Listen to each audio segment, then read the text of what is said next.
Hey folks, it's Frithgar here, how you doing?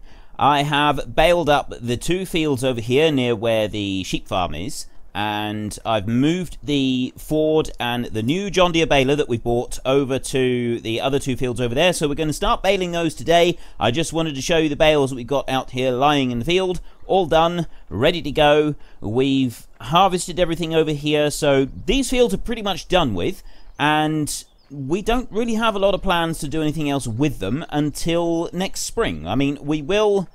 well, we're going to be joining some of the fields together, and I'm thinking, well, we can't join that one together because there's a track in between, but 38 and 39 could be joined together. There's a little bit of a strip up through there that we could take out, and so we could join them there. So, let me just jump across the trains and we'll go over to the Ford tractor so that we're ready to get started here. My question that I asked you all last week, which I will go through now before we actually get started, I wanted to know what combine you wanted me to get, because next year what we're going to do is we're going to go and get all of the gold nuggets that are hidden on the map, and we're going to seriously upgrade. We're going to be getting the either the big Fendt, the 9490X, 398,000 euros.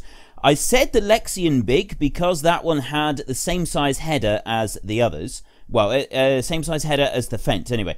And then we had the Rosselmash Torum 760, which had a slightly smaller header, but not very much. So it was all kind of similar sizes. This one was slightly smaller in case you thought the other ones were a little bit too big. And I was surprised at the response, especially given some of the comments. A lot of people said that they would rather I got this one, just upgrade again, because the price difference between the two is very small, and also if you go over here to the headers, you get the 12-meter header rather than the 10-meter header. It's designed for the biggest combine. We could put that one on, so a lot of people want me to get that one and really go big. You know, if we're going to do it, we may as well do it properly. It's still not going to be out of the way. I've seen plenty of videos with these big combines working on the smaller farms, so it is kind of a realistic thing that we could do. 2,708 people cast their votes on this particular question, and of those, a lot of people were saying, a lot of the comments were saying that the Rosselmash would be the better one, because hardly any YouTubers use the Rosselmash. I actually used a Rosselmash in FS15, and I think I've used it again in FS17 on... Didn't I use it in Sosniovka? I don't know if I did or not, but I've definitely used a Rosselmash before now. But yeah, not many people use it, whereas a lot of people use either the Fendt or the Lexions, so they wanted to see it for a bit of a change, and also it was Eastern European. However, that one only had 286 votes. Then we had the Fendt, and I said it looked like a reskin of the Massey, and it is essentially a reskin of the Massey, but if you go and look up the actual Fendt combines in real life, they still look like a reskin of the Massey combine. They're made by the same people, and there isn't a lot of difference between one of these and the Massey other than the colours. I mean, there are some differences, but not a great deal. They're very, very similar combines. So 383 people wanted me to use a Fendt, and a staggering 2,039 people want me to use the Lexion, although enough people have suggested using the very big one rather than the big one that I think I probably will go for that one there rather than this one, and with a 12-meter header. We shall see. But yeah, 2,708 and over 2,000 people want this class Lexion. So we are definitely getting the class Lexion. That is something that we will be doing. So let's just get going with the baling. We've sat around and talked for too long already. And yeah, it kind of surprised me that, I mean, the number of people that really want to see the class Lexion being used here on this map. So yes, we will do that. And I've been thinking about... also, I said last week I'd like suggestions of reasons to move to South America, because when we're finished on this map, we're going to South America. Now, I was planning to do maybe something different first, but the timing of it is just too beautiful. We're going to be going to South America on the 14th of November. As soon as the DLC comes out, the Platinum DLC, we're moving there. We're going to be doing sugarcane and stuff like that. And I'm also going to be leaving the Texas Unrealistic series and moving to South America on that one. That one's only going to be 4 to 6 weeks. We're just going to have a quick play around with the new stuff, the new crops and stuff like that. And then I will move on to a different map. So you're not going to have both series running on the same map for more than maybe a month. because I feel that, like people have pointed out, other people are concerned that, well, it's going to get boring if you've got the same series running on 2 separate maps. And I quite agree. That is a very valid point, and it's something that I'm conscious of as well. It's literally, we may only be there for 3 weeks on the unrealistic series, because all we're going to do is we're going to plant some stuff and sort of test out the new equipment, test the capabilities of it, see what it's like running 24 machines all at once, something like that, and then we're moving on. We're not going to stop and do that for any serious length of time. The series where we really take a good look at the map and explore everything there is to explore about the South American map is going to be this one. It's going to be the one that replaces this one, the realistic series, and we're going to do all of that as realistic as we can. So I will ask a few questions about South America fairly soon and about what we want to do. I asked you all last week to give me some backstory. Why would we, one, get all of the gold nuggets? And some of the stuff that you guys have been coming up with is just fantastic. It's amazing. It's brilliant. And two, why are we moving to South America? And so many of you have come up with like stories that kind of combine the two, and there's separate stories. I mean, one of my personal favorites so far, it's not the one that we're going to use because we're in the wrong country for it, but one of the ones that I thought was, it genuinely made me laugh, was, you're going through your attic and you find a valuable painting. Now, a lot of people said going through the attic, finding a valuable painting. Fair enough. And then you take said valuable painting onto the Antiques Roadshow and you get an autograph from Fiona Bruce, who is, now for those of you who don't live in the UK, that's probably rather confusing. Fiona Bruce is one of the presenters to a show called Antiques Roadshow, where people who find valuable things or think they have valuable things have them appraised by various experts and find out what they're worth. Some people really like watching this because it sort of gives you an idea of things you can look out for when you're sort of hunting through, going to different sales and things like that. But yeah, so Antiques Roadshow is quite popular, and Fiona Bruce is one of the presenters. So yes, you find this thing that is worth like 800,000-900,000 in your attic, and then you go to the Antiques Roadshow and you get an autograph from Fiona Bruce. That, combined with the item that you found, makes it worth €1 million flat. I thought that was brilliant. Fiona Bruce's autograph adding value to your item that you found in your attic. Absolutely brilliant response, that one. I loved it. It's not the one that we're going to use, though. I need something a little bit more realistic than that, because this is a realistic series. We have to be realistic. Some of the other stories that have been coming in, and I was thinking about like writing them all, writing a load of them down and mentioning names, but there are so many good ones that at the moment I've sort of thought, well, I won't actually give all the names. I will tell you, I'll tell the ones that have been suggested, and then when we get close to the date, if there's one in particular that I really like, I might sort of credit the name on that one. But yeah, I generally, if I try to start assigning names to different ideas, I miss people who've come up with the same idea and put it elsewhere. And so on and so forth. So rather than treading on toes and missing out credit where credit is due, I won't mention names. I will mention comments, and if your comment is the one that is read out, even better. And yeah, I'm not actually reading them out. I'm pulling them from memory. So yeah, we got that as well. But anyway, so we've had lots of suggestions about finding valuable painting, a valuable violin, things like that. Some really good ones about when we're ploughing up because in the autumn, this autumn, what we're doing is we're going to be ploughing up several of our fields, and well, not the whole fields, but joining several fields together so that we've got additional crop here, and ready for next year when we're sort of increasing the scale of everything. I'm going to drop that bell right in the middle of the road, aren't I? Yep, there we go. So while we're ploughing, we find a valuable old treasure. Our plough just sort of, the tip of the plough catches something shiny. You notice it, you get out, you take a look, and you find out that you've actually got a hoard of treasure that is worth a fortune, and the government gives you as your cut €1 million. Quite believable, because that has actually happened on more than one occasion. You get a finder's fee. You don't actually get to keep everything, but you get a finder's fee for ancient treasures that you dig up on your own land. At least you do here in the UK. I think that sort of applies to a lot of Europe. Different countries obviously have different rules on what you dig up and what you can keep. So that one I quite like. Another one is there is a desperate bandit who, a desperate a man on the run who has robbed a bank of €1 million, or and he's hidden the money, and then he's disappeared, and you found the money, and so you sort of keep it, and then you realise that, you know, things are starting to heat up a bit around here, and so you flee to South America with the money. Another one, a detailed story that I particularly liked, was a guy called Fat Tony has committed a crime, and he's... it was something along the lines, so he got into a gunfight, and he intercepted some money, and some drugs money, and he's not into drugs, he doesn't do drugs, he's an extortionist and so on, but even the most hardened criminals do have certain things that they won't do. Even the most hardened criminals do have morals of some kinds, and so he's not into drugs, he's not into drugs money, so he doesn't want the money, he doesn't keep the money,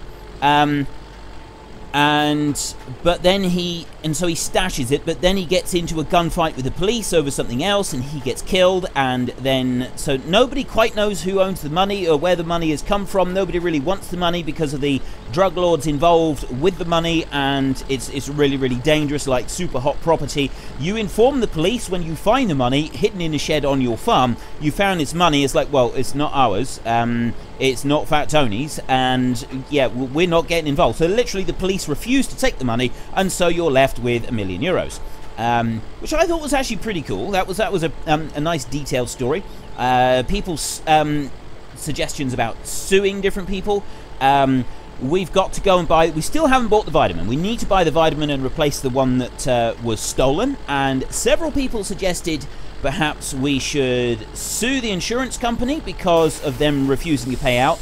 And so, obviously, the vitamin isn't worth $1 million, but the emotional distress that their refusal to pay out resulted in us getting €1 million payout after all was said and done, because they refused to pay out based on the whole gate thing, and then when you look at the farm and you realise that the gate is kind of, it makes no difference whatsoever, and it was kind of a get out of jail free clause for them that shouldn't have been in there in the first place, and so it sort of gets a little bit exciting like that. And so yes,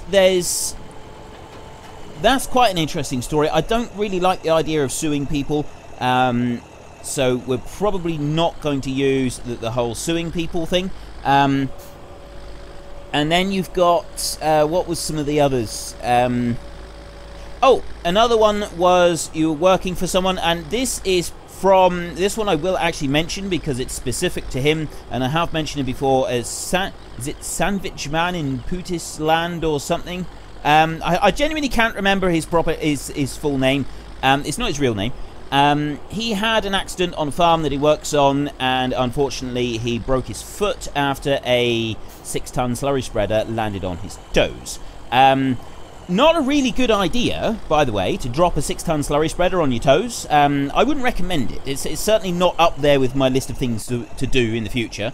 And I'm guessing that he probably doesn't want to do it again. Now, do we keep these two? I don't think we will. I think we're going to phone up the dealership and we're going to ask them to come and collect, because that's what they do. If you lease machinery, sometimes you go and collect the machinery yourself when you start, but 9 times out of 10, whenever I've been involved with leasing machinery, the owner of the machine will come and collect it when you're finished with it. So we're finished with it, so we're going to ring up the garage now and we're going to say, we're actually finished with the Ursus wrapper, so we can return that one. And we're also finished with the baler, so you can come and get those as and when you're ready to come and collect them. So yeah, that's up to them. And it appears that they wanted them immediately. They've obviously got another customer that needs them right now. So we'll let that one carry on, which means that we can now stick this baler in the shed. So yes, his suggestion with the slurry spreader was that you went off and you did a couple of jobs for someone else working on another farm, just to make a little bit of extra cash, and unfortunately while you were working, due to a dodgy drawbar pin, a 6-ton slurry tanker landed on your toe, crunch, and broke a few bones. Because of this, you were unable to work for quite a while, and it did some lasting damage. Just point out that in real life it didn't actually do lasting damage to the person in question.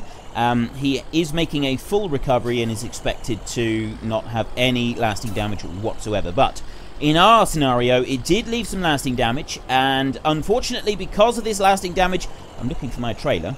I think it's over here. Because of the lasting damage, we weren't able to work again efficiently, and so we sued the person who owned the slurry tanker, and we won, and we got €1,000,000. So I quite like that one because of the personal touch to it, but I don't think I'm wanting to avoid stories where we sue people. I'm not really a big fan of the whole suing other people for things. It's just a personal thing. I've never sort of wanted to be involved with suing someone for whatever reason, and because I don't really like the idea of suing people for piles of money, especially farm. I mean, maybe the insurance company one, but a farmer who you're working with, you know, it doesn't sit well with me, and that's just sort of how I am. So we're going to avoid the whole suing story. And even with the insurance company, I'll keep the insurance company out of this. So yeah, finding treasure, that one I like the idea of. I particularly like the idea of, I mean, moving to South America. The stories for moving to South America, we've got they've had issues in South America. And they kind of. We go in on a consultancy basis. We go to South America on the run because we're hiding from the law, or we're hiding from hardened criminals whose money that we've found in a shed and kept for ourselves without telling anyone, and then they've kind of tracked it to us. All good ideas. I like these ideas. I particularly like the ideas where it ties in with the money that we found, and so then we have to flee to South America. Robbed a bank. That was an interesting one. We robbed a bank right here in Gorale, and we used the money for the year, and then our carefully laid plans all come unraveled, and we're not able to keep it a secret any longer, and the police start catching up with us, and so we flee in the middle of the night off to South America to make a fresh start. Our brother lives in South America, and we go out there on a working holiday to help him out. I don't like the idea of the working holiday because I want us to move to South America. We're going to legitimately move to South America for whatever reason. I mean, either legitimate or illegitimate, as the case may be. We'll see. So yeah, I don't particularly like the idea of moving to South America in order to just do a working holiday. But our brother lives in South America. They've got some real issues with various different pests and that to do with wheat harvest and with pigs.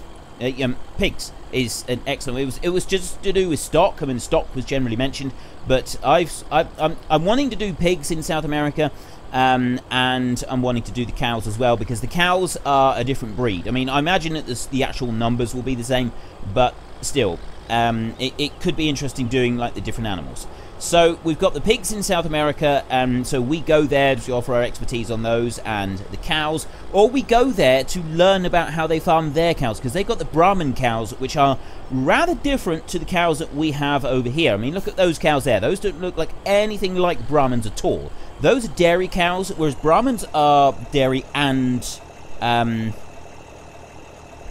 beef they're generally used for. Right, we'll unload that load there, and we'll go and get some more. So moving to South America in order to run a farm with an old friend, an old college friend, or family member or something like that, in order to learn about some of the stuff they've got, and also to advise on some of the things that we already know about, our own areas of expertise with farming, sort of combine the two, so we learn about we learn about sugar beet and various South American farming techniques, and at the same time we bring some of our own expertise to it, to sort of bring things up like that. And I quite like all of these ideas, so I'm not quite sure which one I'm going to pick yet and how I'm going to go about doing it, but so we'll see. We've got a couple of months to think about it, and I really like a lot of these ideas. I was really impressed with the way that everybody got involved. So many different stories and stuff about different things that we could do in order to get to South America, or we could do while we're in South America. I absolutely loved it. It was it was a genuine pleasure reading all of the ideas and everything. Some of those stories did genuinely make me laugh. I really like the detail that some of you have put into it. So it's absolutely brilliant. Thank you very much. We will definitely be using one of these stories. I don't know where. I'll tell you what, we're going to go and unload this trailer a minute. So let's just stop and unload onto trailer and then strap it down. And we will go and take it over and we'll unload this one. Then we've got to go up the road and we've got to go and get those hay bales up there. And we might actually store the hay bales that are there over there in the shed. Because I think did we leave? I think we actually went and got the hay from over there and we brought it back. So we'll stuff the hay that is over by those sheep fields into the barns there, and then we will come back over. So my question for this week, now we're building bigger, we're gonna make things bigger here, and so we want bigger fields. We're going to be getting a class Lexion, the biggest one, with a 12.5 meter header on it. We're going to join several fields together, so we're probably going to be wanting to buy some more fields while we're at it. I still want to keep this realistic. But at the same time, if we just take a look at the map, what I'd like to do is I would like to buy several more fields. I'd like to, ideally, we've got fields here, we've got fields here, and we've got fields down here. Ideally, I'd like to buy up the chunk of fields sort of round here, all of these. So we're still working in the middle. We're not traveling out to these big fields out here, and we can sort of join up the ones that we want to. We won't worry about ploughing up various individual fields. And maybe we could sort of buy up some of these over here and join them all together for extra grass fields, or buy field 34, something like that. But that's going to require a big chunk of money. So my question this week is I'm going to go and I'm going to get all of the gold nuggets. And that is going to give us, by the game rules, that gives us €1,000,000. So I will probably, I mean, just tell me in the comments section if you'd like me to do this sort of in the next sort of next couple of weeks. We do it over the next couple of weeks, just gathering up all the gold nuggets, or do you want me to just quickly do it off camera? I'd like to sort of hear your opinions on that. But in order to be able to buy up all of these fields around here and join a load of them together so that we can then really roll out the combines, we need more than 1 million. We're definitely going to need more than 1 million to be able to do that. I mean, we could just keep the fields the way they are and just run with 1 million, or we could buy a whole load of extra fields, which is going to mean adding more money to the game. Now, I would consider the way that, hang on, you know what I'm going to do? I'm going to just back over here so I'm slightly away from any bales so that I can just quickly load those back on. And then if I can move forward again, that won't pull out any of the ones behind. And I'll do that. A little bit more. Unload there. Right, let's start driving over to the other fields. Right, in order to buy all of those fields, I would estimate that we're going to need closer to 10 million euros rather than €1 million. And to be able to buy all the big machinery and everything. Now, I realise that you normally kind of, you start from scratch, don't you? With any game, you start from scratch. And we've started from scratch on this map. We did. And, well, almost from scratch. We had some machinery, we bought a few fields, and mostly we've sort of done this from scratch. What do you think of the idea of adding, go and get the all of the gold nuggets, so we find them all, but whatever story we use in order to explain the €1 million, what it actually is getting us is 10 million euros and not 1 million euros. Several people said win the lottery, even though I said I don't want to use win the lottery. We're still not going to do win the lottery, even with the 10 million euros. So, yes, my question this week is, would you like me to just stick with €1 million and do what we can do with the €1 million that we get from the gold nuggets? Or would you like me to get the gold nuggets, and once I've got the gold nuggets, modify the game file to show that to give us 10 million instead of 1 million extra. So basically add another 9 million to it so that we get 10 million from whatever it is that we're going to do for our story. And then I use that 10 million to buy up a load of extra land, and we buy big tractors, big machinery, and basically what we end up doing is we do 1 year here with all the small machinery, small farm like we've been doing, and then we do 1 year here with everything big scale. The scale of everything is really big, and so we compare the two, and not just slightly bigger than it is now, which is what will happen with €1,000,000, but I mean we go really big. We make the fields as big as we can get them, and we could even buy 2 Class Lexion combines and get those rolling through the fields, and yeah, and do it like that. So it's going to be an extreme change. It's going to be a massive extreme change from what we're doing at the moment, and which is why one of the reasons that I wanted to hear all of your stories about why we would get €1,000,000, because some of those stories could equally apply to getting 10 million rather than 1 million. So, and I know that some of you are really going to not like this idea at all, because even with realism, we can still sort of do the gold nuggets, because that's actually part of the base game, and so it allows you to do it. It sort of gives you that boost. It's there for a reason. But adding 10 million, that's altogether different. That's giving us something that we don't have here now, and that's not doing something that is within the game. That is modifying game files, and some of you I know really don't like that. So I'm putting this to a vote, and even if it wins, I still might not do it. It depends on the percentage of win. If it's like half and half, but you know, slightly in favor of the 10 million, I will probably still not do it in order to sort of keep realism. If there's a massive vote in favor of having 10 million as opposed to 1 million, then I will definitely do it. So yeah, I'm gonna play this one carefully, because I'm very, very aware that some of you are really gonna hate this idea. But at the same time, I'm offering it because it's going to give us a chance to really go to kind of the extremes. We've been doing very, very small scale so far, very small scale. We've kept it to an absolute minimum as much as we possibly can, and so doing this big upgrade is going to mean that we're really going to see the new, you know, every type of farming that you sort of can, really. You have to go very, very slowly over a road like that. I have tipped a trailer before doing that, going over it a little bit too fast. Technically, well, I should have been paying attention, but I didn't actually see, because we were coming out of a field, and there was it was where the plough had finished on the field, and so he'd left a little bit of a ditch along the edge of the field, and I didn't notice it because it was my first time out of that field, and so I noticed it as the tractor bounced through it and thought, oh crumbs, as my head hit the roof. And yeah, that was kind of it, because I couldn't slow down in time to stop the trailer, and I already knew that I couldn't slow down in time, so I actually kept my foot to the floor in the hope that I could sort of get the trailer to go through quickly without lurching either way. But because I was at an angle, it didn't quite work. It went on one wheel, and then it went back over onto the other wheel, and it stayed on one wheel for a bit, and I tried to turn, but I didn't have enough space to turn on the lane, and then it went over. And I was quite young and inexperienced then, and I was very, very worried that I'd absolutely done the wrong thing because of the speed that I'd hit it, whether I should have tried to brake.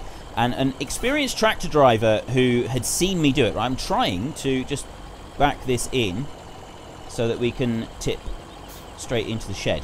A very experienced tractor driver who worked on that farm. He had 40 years experience of driving tractors. He seen me do it, and I asked him afterwards how I could have done it to not tip the trailer over. He said that the way I did it, by accelerating at that point instead of trying to brake, he said if I'd tried to brake, the time the tractor stopped, the trailer would have been in the ditch and it would have gone straight over.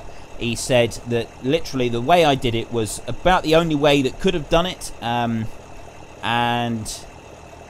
oops, no, I didn't want to do that. I'm sorry, I'm trying to press the right buttons here at the same time as talk. It's not working very well. Now, if I can go like that, so that I can get the trailer out in a minute. And he felt that I had done it the most successful way, and it just didn't pay off. Right, I'm not going to be able to get the trailer out of here, am I? I didn't think this through. Did not think this through. I'll tell you what, let's unhitch the trailer a minute, and then we'll hitch it up again from a different side. But if I come over here, I might be able to get the trailer to just move a little bit. I don't really want to tip all of those bales over. So yes, I have run out of time, and I've spent a lot of time just talking, but we've at least picked up all of the bales. The bales are now done. We've just got to grab one more trailer full, and then we can leave. Right, hopefully that, yes, it will just swing around just enough. Bales are done. So in tomorrow's episode, I'm not going to plant any winter crops, because one of the other things that we're going to be doing is we want to alter the time scale that we're using on this map.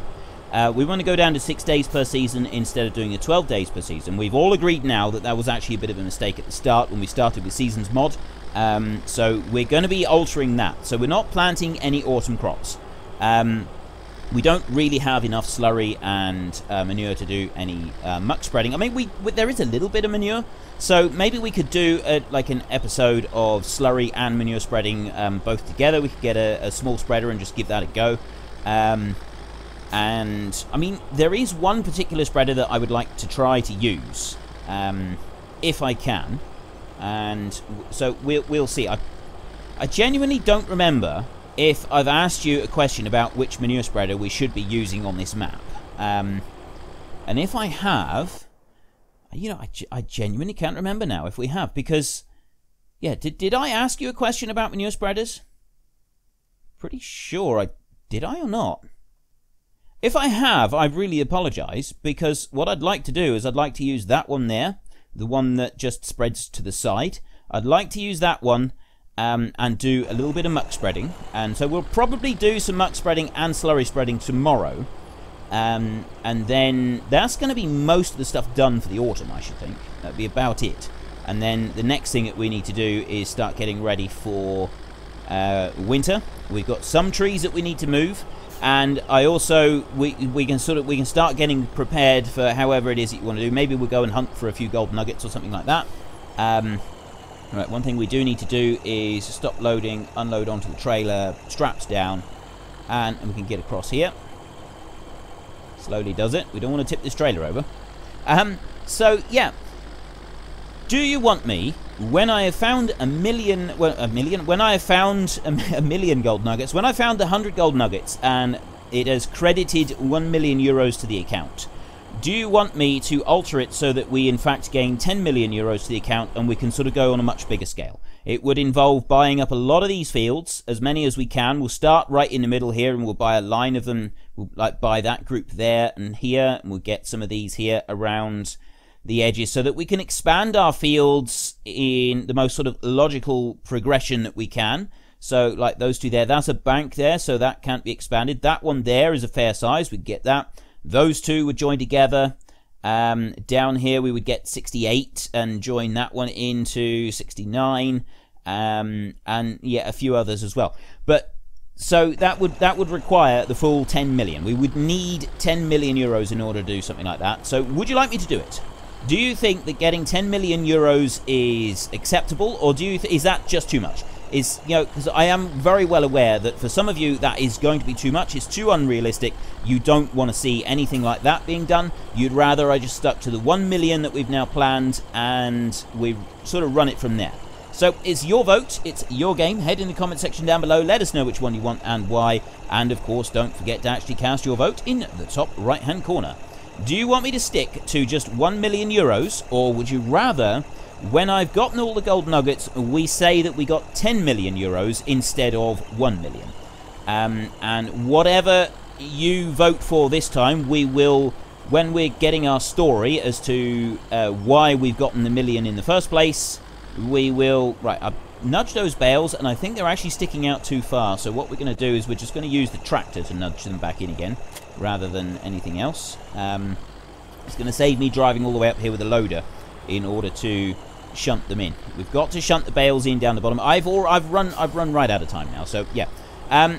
Let me know in the comment section what you think of this idea. I really want to hear all of your comments on that, and I want to know, you know, if you don't like it, why don't you like it? What's your reasons for really hating this idea? What's your reasons for really loving this idea?